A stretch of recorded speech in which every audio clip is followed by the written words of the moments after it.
través de tu Espíritu moviéndote en este lugar, Señor.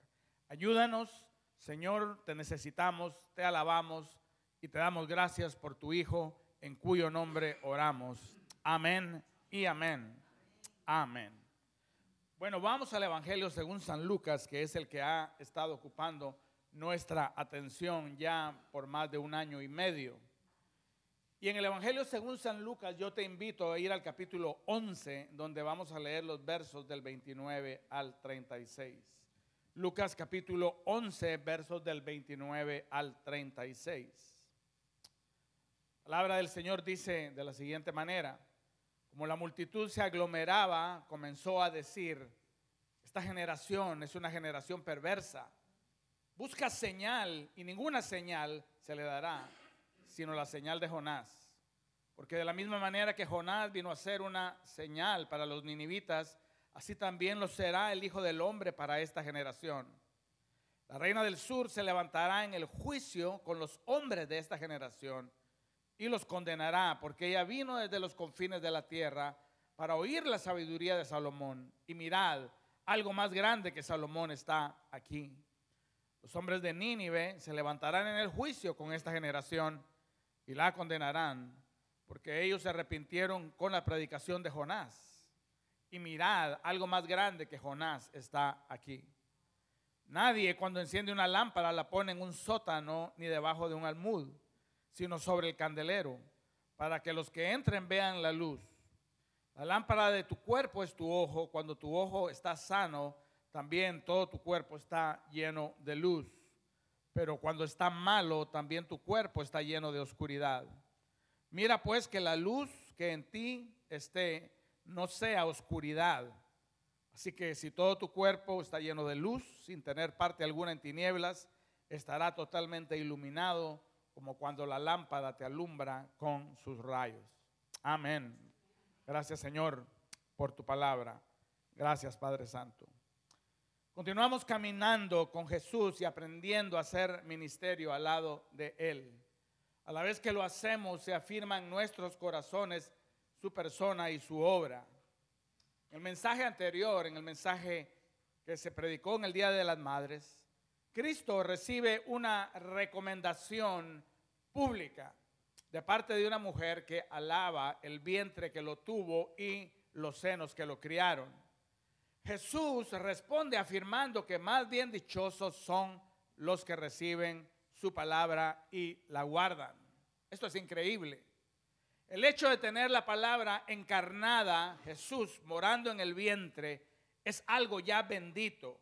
Pero Jesús dice que más bendito es tener la palabra proclamada del Evangelio en el corazón y guardarlo como es descrito. Esto es sencillamente dichoso y bienaventurado. Así que mis amados hermanos, todos aquellos que hemos recibido por la gracia del Señor el mensaje del Evangelio y lo hemos guardado en nuestros corazones y lo creemos, somos verdaderamente dichosos. ¿Cuántos dicen amén? Ahora, en este momento del ministerio de Jesús, Él está siendo verdaderamente popular. Verso 29 dice que las multitudes se aglomeran para oír a este maestro que es también un hacedor de milagros. ¿Será este el Mesías prometido? ¿Será este el que ha sido anunciado desde hace tantas generaciones? Algunos dentro de aquella multitud, Mateo nos dicen que eran fariseos y escribas, vienen y le piden algo al Señor, le dicen: danos una señal. Ahora la petición parece, hermanos, inocente. Es una declaración de que ellos quieren ver una señal de que Jesús viene verdaderamente de Dios. Pero en realidad esta declaración es una declaración de incredulidad. Porque el problema no es de que Jesús no haya dado señales. El problema es de que en medio de aquella multitud hay gente que no quiere ver, hay gente que no puede ver y hay gente que no ve la grandeza de aquel que está en medio de ellos, la luz del mundo que es Jesús. Simplemente se rehúsan a verlo. Una de las experiencias quizás más humillantes para aquellos que ya no somos tan jovencitos Vamos a ver cuántos acá están en ese grupo, ¿verdad? ¿Verdad? No, ¿verdad? Se esconden muy bien. Pero una de las experiencias más humillantes es cuando uno va al oculista. ¿Cuántos han ido al oculista recientemente? ¿Verdad? ¡Wow! Muchos tienen que hacer viajes al oculista. ¿Y qué es lo que sucede en uno de esos viajes? Nosotros se nos rompe la ilusión de que nosotros tenemos mirada 20/20. Siempre nos habían dicho de que teníamos una mirada 20/20 y luego viene la oculista o la técnica y nos pone el famoso letrerito con las letras y los números. Y entonces nosotros empezamos ¿a qué? A cerrar los ojos, a abrir los ojos, a pedirle que suba la luz, a querernos acercar un poco, porque la realidad es que ya no tenemos la misma capacidad de ver que teníamos antes. ¿Qué es lo que sucede? Aquellos numeritos empiezan a brincar, ya no sabemos si es una E, una F o un 8. Ya no miramos como antes. Y pronto vemos de que nos están haciendo una receta para aumentarnos la graduación o darnos nuevos lentes. Esa es la triste realidad de perder la vista terrenal. Pero hay otra realidad aún más peligrosa y es el no tener o empezar a perder la vista espiritual. Por supuesto, mientras más grande sea el objeto que nosotros estamos tratando de ver, mejor nuestra mirada se va a enfocar. Déjenme decir, hermanos, que no hay nadie más grande que Jesús. Sin embargo, muchos de los fariseos y de los escribas tenían a la luz del mundo enfrente de ellos y no lo miraban. Y no solo fariseos y escribas, sino muchos dentro del pueblo, hermanos, no podían contemplar la grandeza del Señor. Ese mismo peligro acecha ahora, hermanos, al pueblo de Dios. El peligro de que nuestra mirada espiritual no esté bien y por lo tanto no estemos viendo la grandeza de Jesús. Así que aquí hay una proposición doctrinal que va a reemplazar nuestra pregunta directiva, y esta es la proposición doctrinal. La salud de nuestra vida espiritual, atiende, la salud de nuestra vista espiritual, vida espiritual, un sinónimo, es demostrada por la claridad con la cual nosotros podemos ver la grandeza de Jesús. La salud de nuestra vista espiritual es demostrada por la claridad con la cual nosotros podemos ver la grandeza de Cristo Jesús.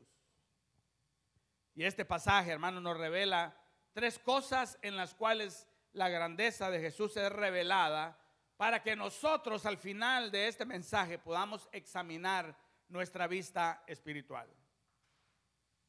Este va a ser nuestro punto número 1, en la cual la grandeza de Jesús se revela. Cristo Jesús es la más grande señal de Dios. Cristo Jesús es la más grande señal de Dios. Verso 29, la multitud se aglomeraba y comenzaron a decir, esta generación es una generación perversa. ¿Por qué? Porque lo que busca es una señal y ninguna señal se le dará sino la señal de Jonás. Porque de la misma manera que Jonás vino a ser una señal para los ninivitas, así también el Hijo del Hombre lo será para esta generación. Señal aquí es una maravilla o un prodigio por medio del cual Dios autentica que los hombres han sido enviados por Él y que la causa que ellos están presentando viene de Dios. Ahora aquella generación está pidiendo señales de Cristo Jesús. Pero Jesús no ha parado de hacer señales, hermanos, desde que empezó su ministerio. Él ha liberado a hombres y a mujeres de espíritus malos desde el principio de su ministerio. Él ha sanado a la gente de diversas enfermedades, incluyendo la lepra. Paralíticos han sido levantados. Hombres con las manos secas han sido restaurados por el poder milagroso de Jesús. El siervo de un centurión ha sido también sanado. El hijo de la viuda de Naín ha sido resucitado. La tempestad ha sido calmada. Los vientos han sido reprendidos. 5,000 alimentados con 5 panes y 2 peces. Después de todo eso, ellos se acercan a él y le dicen, Señor, Danos una señal. Simplemente, hermanos, no pueden ver. Simplemente tienen el ojo espiritual malo y no pueden ver que Jesucristo es la más grande señal de Dios. Ahora Jesús viene y dice: no les voy a dar una señal. La única señal que ustedes van a recibir es la señal de Jonás. Ahora Jonás es alguien, hermanos, en el Antiguo Testamento, un profeta que murió y fue resucitado, pero volvió a morir. Hermanos, y Dios, hermanos, ha hecho obras milagrosas a través de toda la creación. Dios ha abrido mares y ríos. A través de él, jovencitos han derrotado gigantes. Cuervos le han dado de comer a profetas. Y la señal de Jonás es una señal también que está arriba en la lista. Un hombre que es lanzado, hermanos, al mar, y hay un pez que está esperándolo y se lo traga el pez y se lo lleva a la profundidad de los abismos. Desde la profundidad de los abismos, hermanos, el Señor viene, hermanos, y manda a aquel pez 3 días después que vomite a Jonás vivo en las playas de Nínive, en donde él está llamado a predicar. Y el Señor dice: la señal de Jonás es la que yo les voy a dar a ustedes. Pero cuando él está hablando de la señal de Jonás aplicada a su ministerio, él está hablando no de la muerte de Jonás, hermanos, sino está hablando de su propia muerte. Sin embargo, la señal de Jesús es superior a la señal de Jonás. Porque Jonás, hermanos, murió, pero Cristo es alguien que murió, resucitó y ahora vive eternamente. Esta es una más grande señal. Jesucristo es la más grande señal de Dios. Hermanos, y a pesar de que Jesucristo está caminando en medio de ellos, ellos no lo ven. En Isaías 7, hermanos, también se habla de Cristo como una señal. El pueblo de hermanos de Dios está temeroso porque los enemigos de ese pueblo vienen y están marchando en contra del pueblo. Y ellos saben de que ellos no tienen las capacidades para derrotar a los enemigos. Isaías 7. Sin embargo, el Señor le manda a Isaías al rey, hermanos, del pueblo de Dios, el reino de Judá, y le dice: no temas porque yo voy a estar contigo, y cuando vayas a la batalla, aún las abejas y las moscas van a pelear a favor tuyo, porque ese es el Dios que nosotros tenemos. Sin embargo, hermanos, el rey de Judá, que se llama Acaz, él tiene temor aún, y el Señor viene y dice: pídeme una señal de que yo puedo hacer algo grande. El rey, hermanos, no quiere pedir la señal y dice: no, yo no voy a tentar al Señor Jehová. Y entonces, a través del profeta, Dios dice lo siguiente: te voy a dar la señal más grande. Te voy a dar una señal, y esta será la señal. La virgen va a concebir y dará a luz un hijo y llamará su nombre Emanuel. Lo que está diciendo el Señor: la señal más grande que yo les puedo dar es mi hijo Jesucristo, encarnado, naciendo como hombre y un día muriendo en una cruz por sus pecados, pero no quedándose en el sepulcro, sino resucitando al tercer día. Esa es la señal más grande. Yo no sé si el día de hoy tú estás esperando una señal de Dios. Quizás le estás pidiendo al Señor un favor especial o una demostración especial de su poder para seguirle y creerle. Pero yo estoy aquí para decirte: no tienes por qué esperar más. ¿Por qué? Porque la señal de Jesús ya ha sido dada. Y mis amados hermanos, las señales, hermanos, seguirán a aquellos que creen. Las señales no producen fe. Las señales lo que producen es ganas de ver más señales. Pero aquel que cree, hermanos, puede esperar de la mano de Dios cosas grandes. Si tú has creído y has visto la más grande señal de Dios, Jesucristo, hermanos, entonces tu vista espiritual está bien. ¿Cuántos dicen amén? Pues en segundo lugar, el pasaje nos enseña de que Cristo no es solamente, hermanos, la más grande señal de Dios, sino también es la más grande sabiduría de Dios. Verso 31 dice: la reina del sur se levantará en el juicio con los hombres de esta generación y los condenará, porque ella vino de los confines de la tierra para oír la sabiduría de Salomón. Y mirad, algo más grande que Salomón está acá. Salomón, considerado, hermanos, como el hombre más sabio sobre la faz de la tierra. ¿Cuántos han ido aquí leído los proverbios de Salomón, el cantar de los cantares, el Eclesiastés? Desearía ver más manos levantadas. ¿Sabes por qué? Porque si tú has saltado o ignorado esos libros, te has perdido de una tremenda bendición. Esta es, hermanos, la sabiduría que se dispensa en las Escrituras. Y en medio de esta sociedad postmoderna que ha redefinido la verdad en términos individualistas y caprichosos, nosotros necesitamos esta sabiduría. El Señor hablaba de los hombres en aquel tiempo diciendo: son gente que no conoce su mano derecha de su mano izquierda. Los proverbios, por ejemplo, son dados para aprender sabiduría, para discernir dichos profundos, para recibir instrucción en sabia conducta. La sabiduría de Salomón, que son direcciones prácticas de lo que nos es necesario hacer. No es lo mismo el ser sabio que el ser necio. No es lo mismo el ser diligente que el ser un haragán. No es lo mismo ser prudente que ser alguien con falta de ella.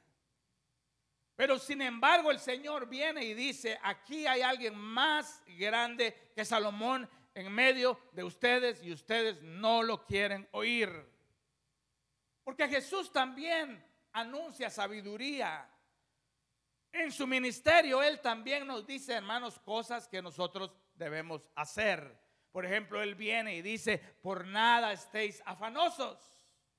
Él nos dice que no nos hagamos tesoros en la tierra, en donde el óxido corrompe y donde los ladrones hurtan y pillan. Pero ¿en qué hermanos, diferencia la sabiduría de Salomón? ¿Y qué hace la sabiduría de Cristo una sabiduría más grande?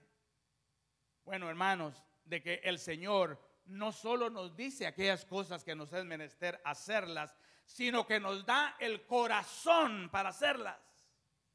Él inclina nuestro corazón y nuestros afectos a través de su poder, hermanos, para que nosotros oigamos su voz. Esto no lo podía hacer Salomón. En Cristo, hermanos, y su obra en la cruz del Calvario, nosotros tenemos, hermanos, nuevos afectos, una nueva naturaleza y tenemos novedad de vida. La sabiduría de Cristo es más grande. ¿Por qué? Porque Cristo es más grande. Por eso, ¿de qué nos sirve una religión de moralejas y deberes religiosos si son fabricados por el hombre? Mejor la sabiduría divina, de los labios de la sabiduría encarnada, el cual a través del poder de su vida, su muerte y su resurrección nos da un corazón nuevo. Escuchemos la promesa del Señor en Jeremías 31:33. Este es el pacto que haré con la casa de Israel después de aquellos días, declara el Señor. Pondré mi ley dentro de ellos y sobre sus corazones la escribiré yo, dice el Señor, y ellos serán mi pueblo. Por eso, hermanos, nosotros rechazamos un evangelio de mera moralidad que carece de poder.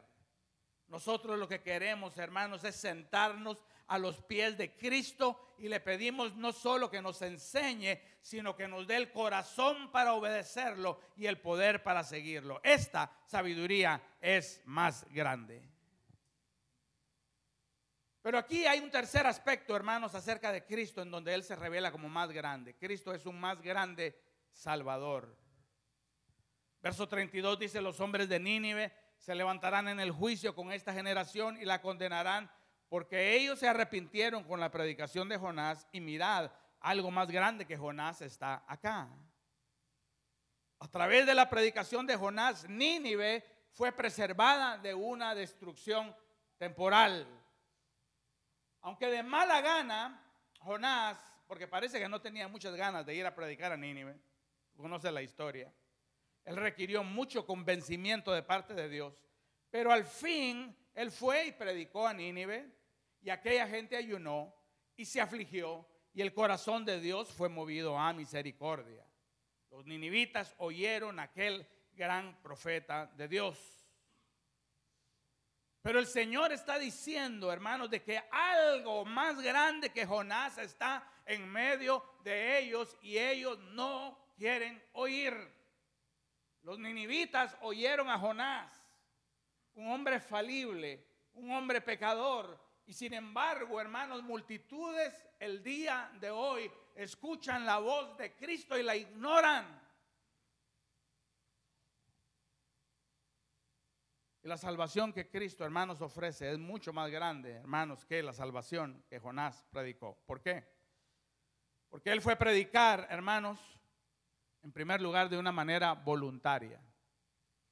Al Señor no lo tuvieron que echar, hermanos, a la fuerza para que fuera a predicar, así como a Jonás. Jonás hizo todo lo posible. Le dijeron, tú vas a predicar a Nínive, y él dijo, no, yo me voy a Tarsis. Cuando el Señor, hermanos, fue a buscar a Jonás a Tarsis, él se había metido en un bote.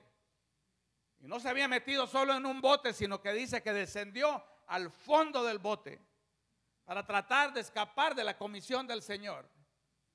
Pero no solo descendió al fondo del bote, porque el Señor vino y le echó al fondo del mar. Así que cuando nosotros tratamos de escapar del Señor, no vamos en otra dirección, sino que para abajo. Pero ahí lo alcanzó el Señor y él fue mandado a predicar al fin a Nínive. Pero este Jesús, hermanos, cuya salvación es más grande que la de Jonás, él vino voluntariamente y dijo, aprópiame cuerpo, vengo hoy, Señor, a hacer tu voluntad, como en el rollo está escrito de mí. Hermanos, nadie tuvo que convencer a Jesús, él se ofreció, hermanos, a venir a predicarnos. Jonás liberó a Nínive de una destrucción temporal, pero hermanos, años después, Nínive fue destruida.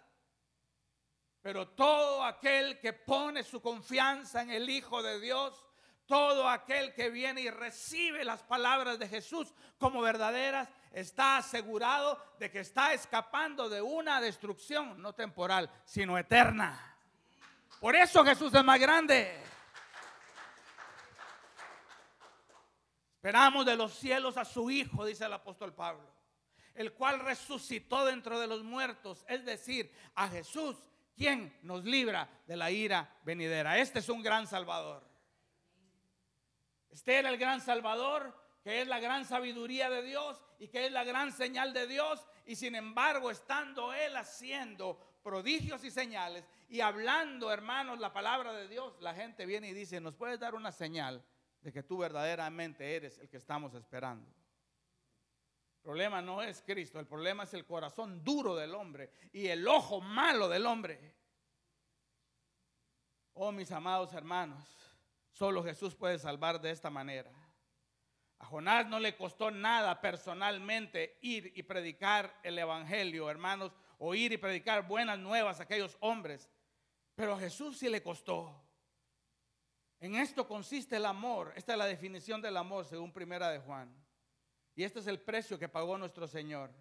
En esto consiste el amor, no en que nosotros hayamos amado a Dios, sino en que Él nos amó a nosotros. Y Él envió a su Hijo, ¿en qué? En propiciación por nuestros pecados. Esta es la grandeza, hermanos, del Jesús en quien nosotros hemos confiado. La más grande señal de Dios. No estés esperando o pidiendo otra más señal más grande, porque Jesús es la señal más grande. No esperes ser convencido por una sabiduría más grande, porque la sabiduría de Jesús es más grande que la de Salomón. Sus palabras, hermanos, su predicación más grande que la de Jonás. Como Jesús es tan grande, hermanos, el peligro de que nosotros no le veamos, aunque Él sea tan grande. Hay dos advertencias aquí que son dadas. La primera advertencia es esta: la reina del sur se va a levantar contra aquellos que no buscan a Jesús. La reina del sur se va a levantar contra aquellos que no buscan a Jesús. Eso lo dice acá, hermanos, el pasaje que nosotros acabamos de leer. La reina del sur, verso 31, se levantará en juicio con los hombres de esta generación. ¿Qué significa esto? La reina del sur o la famosa reina de Seba, como se le conocía en el Antiguo Testamento, fue una reina africana que escuchó hablar de la fama de Salomón. ¿Has oído hablar? ¿O has visto la película? Eso sí, ¿verdad? Una reina que oyó hablar de la fama de Salomón, de sus dichos, de cómo él resolvía enigmas. Y entonces, hermanos, alista su caravana y alista su comitiva y viaja, hermanos, desde las profundidades de la África para oír hablar, hermanos, a Salomón y hacerle preguntas. ¿Sabes qué distancia recorrió aquella mujer para oír hablar a Salomón? 1500 millas. 1500 millas. Y allá no existía American Airlines, ni existía Amtrak, sino que probablemente fue, hermanos, en bestias que la llevaron, caballos y animales de ese tipo. 1500 millas. Algunos dicen que fue un viaje de meses, quizás de años, para oír hablar ¿a quién? A Salomón. Y muchos en esta generación no viajan 15 minutos para venir a oír a Cristo.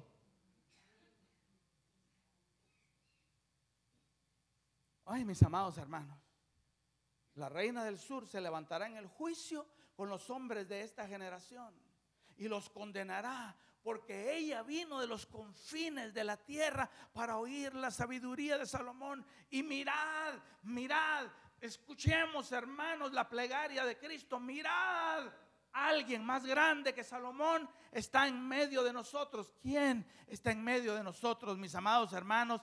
Es aquel, hermanos, que es más grande que Salomón, más grande que Jonás. Hermanos, es Jesús, la grandeza de Dios. Así que la reina, hermanos del sur, se levanta, hermanos, como una advertencia para aquellos que siempre tienen una excusa para no buscar a Jesús. La iglesia me queda muy lejos, la iglesia la pusieron en la tarde, ahora la cambiaron a la mañana, el aire acondicionado está muy frío o no está lo suficientemente frío, las sillas no me gustan, el predicador es antipático. Mis amados hermanos, la reina del sur se levantará en contra de los tales. ¿Por qué? Porque no ven la grandeza de Jesús. No ven la grandeza de Jesús. ¿Qué hacemos nosotros en Miami metidos acá a las 3 de la tarde? Es porque de alguna manera, por la misericordia y gracia del Señor, ha abierto nuestros ojos espirituales y vemos la grandeza de Jesús en lo que hacemos, hermanos. Pero hay otra advertencia, dice que Nínive se levantará contra los que no creen en Jesús. Lo menciona acá una vez más, hermanos, en el pasaje que nosotros hemos leído. Dice acá, hermanos, que los hombres de Nínive, verso 32, se levantarán en el juicio con esta generación y la condenarán. ¿Por qué? Porque ellos se arrepintieron oyendo la predicación ¿de quién? De Jonás. Y en el tiempo de Cristo, hermanos, Jesús sacando demonios, Jesús reprendiendo al viento, Jesús, mis amados hermanos, silenciando, hermanos, a los espíritus malignos, callando a la mar, levantando muertos, hermanos, y no le creían. Y esto también, hermanos, sirve como una advertencia. Nínive se levantará contra los que no quieren creer la palabra de Jesús. Y la gente puede creer, hermanos, las cosas más extrañas, exóticas y estrambóticas. Pero pueden creer, hermanos, más bien que existe Bigfoot. Pero si le hablas de Cristo, hermanos, vienen y dicen, a mí no me interesa eso. Los ninivitas se levantan como testigos en contra de aquellos que se rehúsan a creer y arrepentirse delante de Jesús. Porque los ninivitas le creyeron a un mero hombre, pero muchos se rehúsan y desprecian hasta el día de hoy, hermanos, escuchar el evangelio del Hijo de Dios. ¿Cuál es el problema? No ven su grandeza.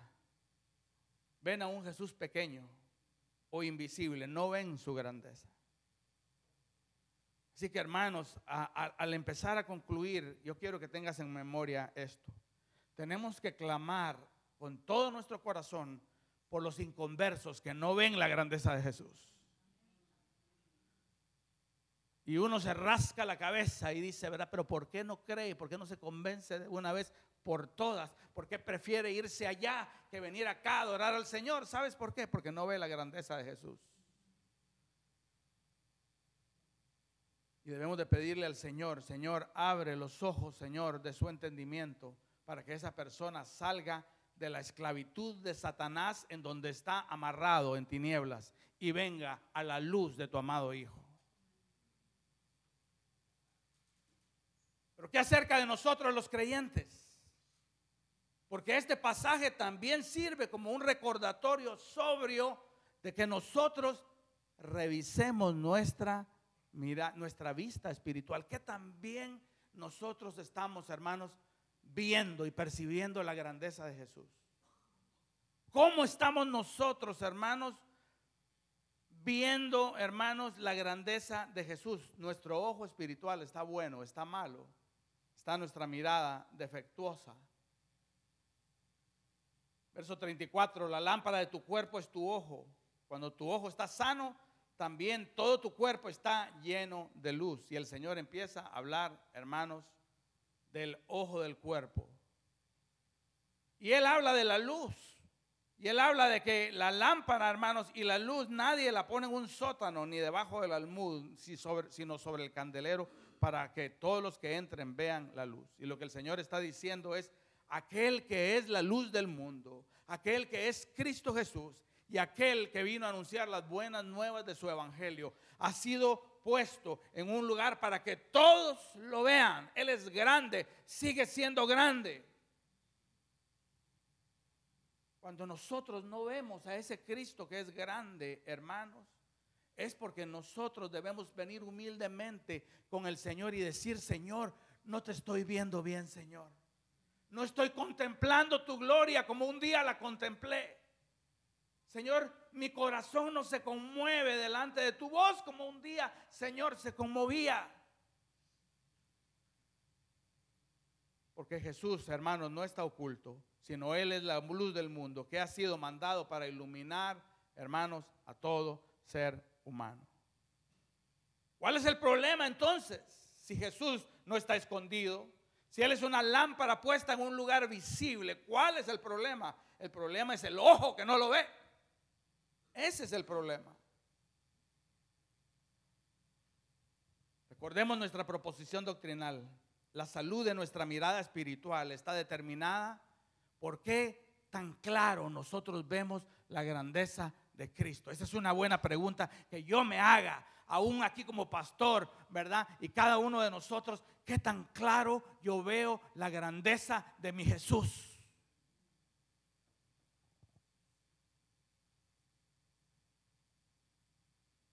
Aquí hay 3 síntomas de que no estamos contemplando con claridad la grandeza de Jesús. Primer síntoma: cuando vivimos una vida entregada a la ansiedad, al temor y a la queja. ¿Entiende? No estoy diciendo, hermanos, de que nosotros no tengamos momentos de ansiedad. ¿Cuántos tienen momentos de ansiedad y de temor acá? ¿Verdad? Ya, yo los tengo, hermanos, y con frecuencia. Pero estamos hablando cuando nuestra vida está entregada al temor, a la ansiedad y a la queja. Y todo lo que sale de nuestra boca, hermanos, representa ese temor, esa ansiedad y esa queja. Y lo que miramos, hermanos, alrededor nuestro, hermanos, llena nuestros corazones de ese temor. Hermanos, no estamos viendo a un Cristo que es mucho más grande que nuestros problemas y las circunstancias que nos rodean. ¿No será que nuestro ojo, hermanos, necesita ser aclarado para que nosotros veamos de que ese Cristo, hermanos, puede mover montes? Nos llenamos de ansiedad. ¿Qué va a pasar con las elecciones? ¿Y qué partido político es el que va a quedar? Y están diciendo que por allá viene otra cepa de coronavirus. ¿Y qué es lo que va a pasar con la inmigración? Y hay problemas reales, hermanos, que sí nos preocupan, hermanos. Pero no te das cuenta, hermanos, de que si nosotros, hermanos, venimos y hacemos de esas cosas algo más grande que Jesús, hermanos, ¿qué es lo que va a pasar? Tu vida y la mía se van a llenar de ansiedad, de temor y de queja. Otro síntoma. No solo cuando nuestra vida está llena de ansiedad, temor y queja, necesitamos, hermanos, que el Señor haga algo en nuestra vida espiritual, sino también, en segundo lugar, cuando nuestra vida es entregada a la apatía y al desgano espiritual. A la apatía y al desgano espiritual. 1500 millas, hermanos. 1500 millas desde los confines, hermanos, del mundo para venir a oír a un hombre que después nos enteramos, hermanos, tenía, ¿verdad?, serios problemas, Salomón. Pero en el corazón de la reina del sur no había apatía, no parecía haber desgano espiritual. ¿Por qué? Porque en el ojo de su mente Salomón era alguien grande. Era alguien que merecía, hermanos, ese viaje tan largo.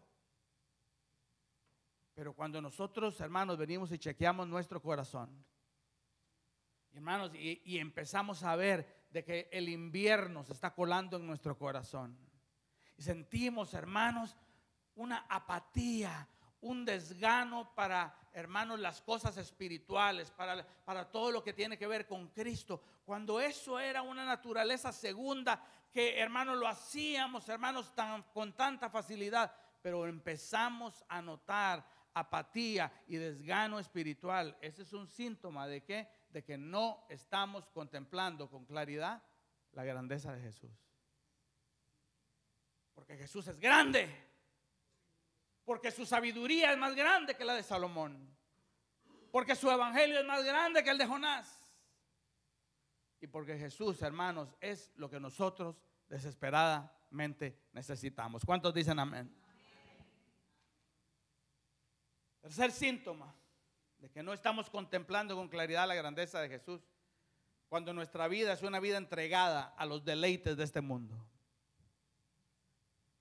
Cuando nuestra vida es una vida entregada a los deleites de este mundo, cuando lo que el mundo ofrece se vuelve grande, se vuelve apetitoso, cuando lo que el mundo ofrece llena tu corazón de alegría. Pero cuando lo que Jesús habla, cuando la salvación que Él ofrece, se vuelve, hermanos, algo tan mundano y pequeño. Ese es un síntoma, hermanos, de que no estamos contemplando con claridad la grandeza de Jesús. Y si estamos así, nuestros ojos espirituales no lo están viendo tan grande, hermanos, como Él realmente es. Hay una iglesia en el Apocalipsis que tenía ese problema. Todos nosotros con humildad debemos de venir delante del Señor, hermanos, y revisar nuestra mirada espiritual. Revisar nuestros corazones, hermanos, si estamos viviendo en continua ansiedad, temor, deleitándonos en el mundo, con apatía y desgano espiritual, cuando tenemos un Salvador, hermanos, y un Señor tan grande como Jesús. Apocalipsis 3:15 aparece una iglesia que tiene ese problema. Tiene ese problema. No están viendo a Jesús con la grandeza que Jesús, hermanos, realmente tiene. Jesús se puede volver tan pequeñito que después ya cabe simplemente, ¿verdad?, sobre un estandarte, o cabe, ¿verdad?, en un cuadro, o cabe, ¿verdad?, como un símbolo religioso simplemente. Pero ese no es el Jesús de la Biblia. Esta iglesia, hermanos, Jesús se le había vuelto pequeño. No estaban viendo a Jesús como deberían. Y este es el consejo de parte del Espíritu Santo. Esto te aconsejo, Apocalipsis 3:15. Compra de mí. Esto es el Señor hablando. Compra de mí oro refinado por fuego para que te haga rico, vestiduras blancas para que te vistas y no se manifieste la vergüenza de tu desnudez. Atención a esto. Compra colirio para ungir tus ojos para que puedas ver. ¿A quién le está diciendo esto?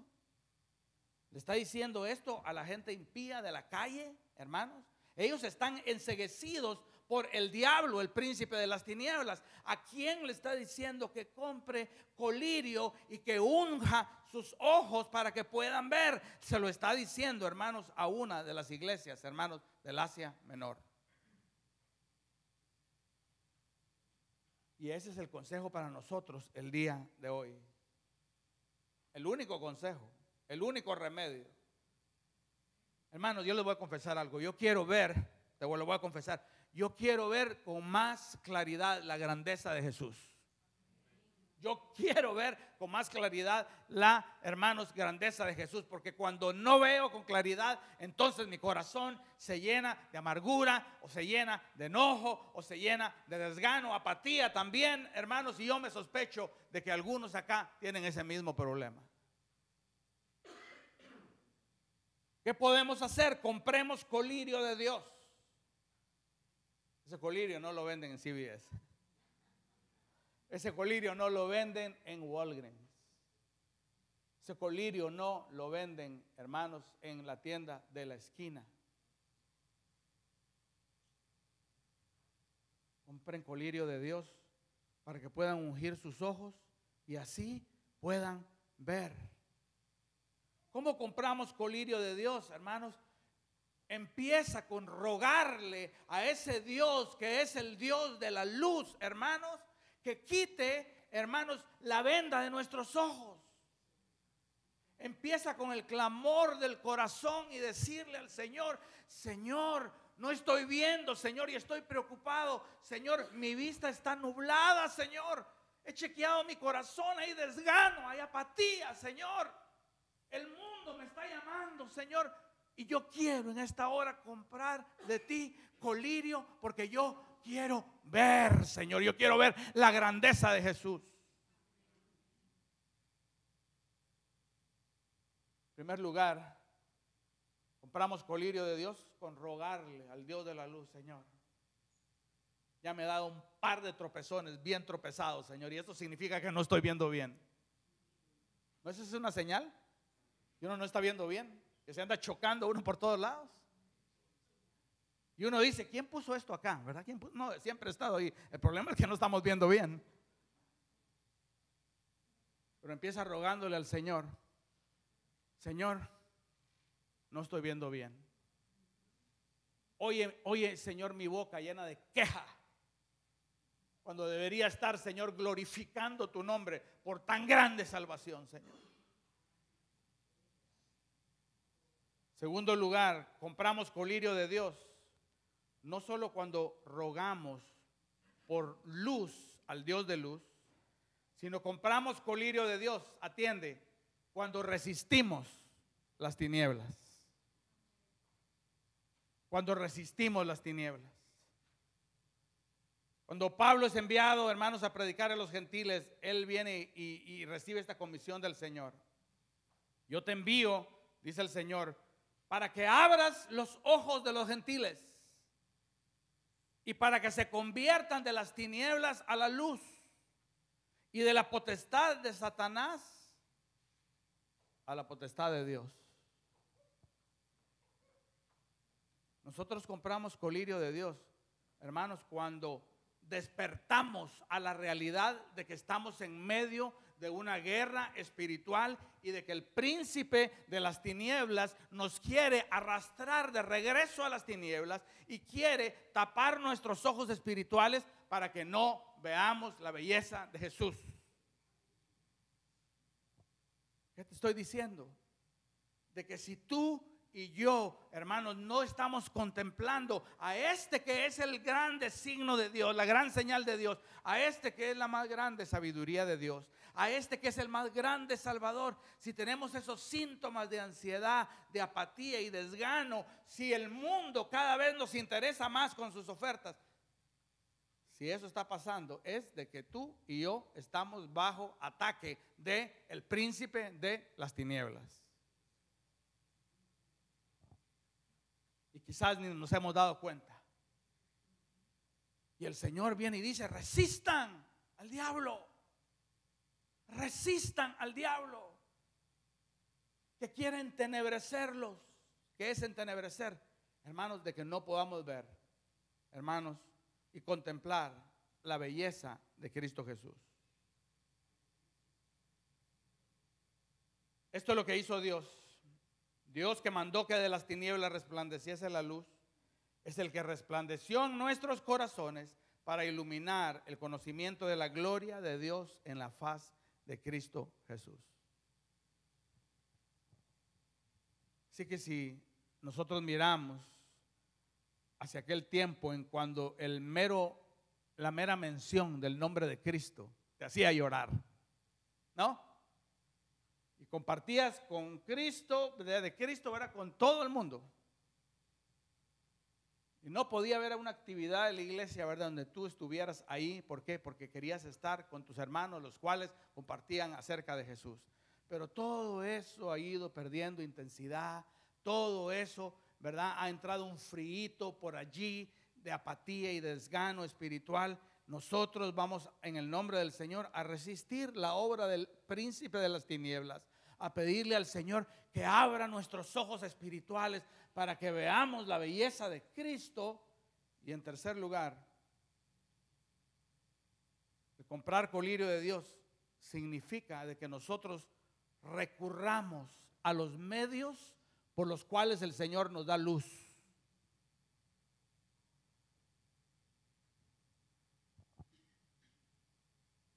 ¿Cuántos han oído el famoso versículo? Lámpara es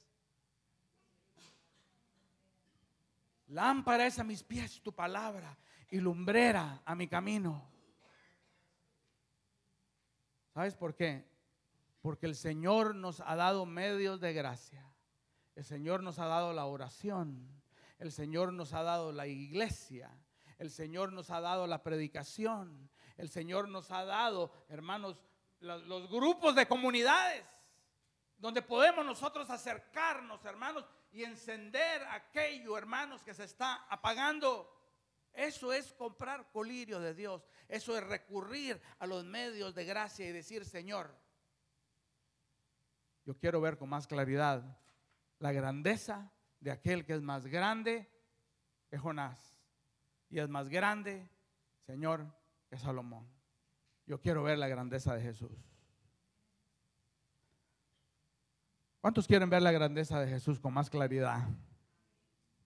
Yo quiero ver la grandeza de Jesús con más claridad. Si tú la quieres ver con más claridad, vamos a empezar pidiéndole al Señor eso. Yo te voy a pedir que te pongas de pie en esta hora, si puedes hacerlo.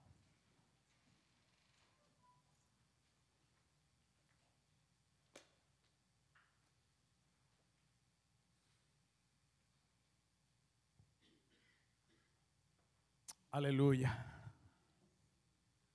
Levanta tu mano al Señor.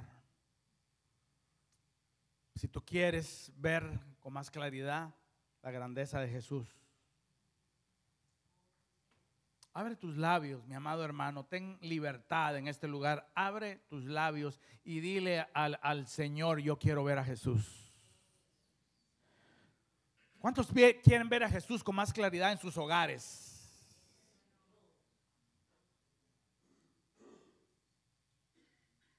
Díselo al Señor: Señor, yo quiero verte en mi hogar, Señor, con más claridad, Señor. Yo no quiero verte, Señor, simplemente la hora que paso el domingo, Señor, acá. Yo quiero, Señor, que tú inundes de luz mi vida, Señor. Oh Señor, dame colirio, Señor, pon colirio sobre mis ojos para que yo pueda ver la grandeza de esta salvación, la grandeza de tu amor por mí. No la entiendo, no la comprendo, si no, no me quejara tanto, Señor, si no, no me llenara, Señor, de temores. Estoy aquí, Señor, arrepintiéndome, Señor.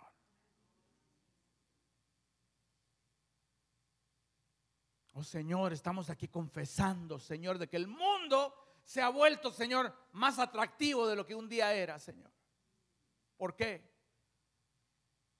Porque nuestro ojo, Señor, se ha dañado y no estamos viendo, Señor, la belleza que es Cristo, Señor.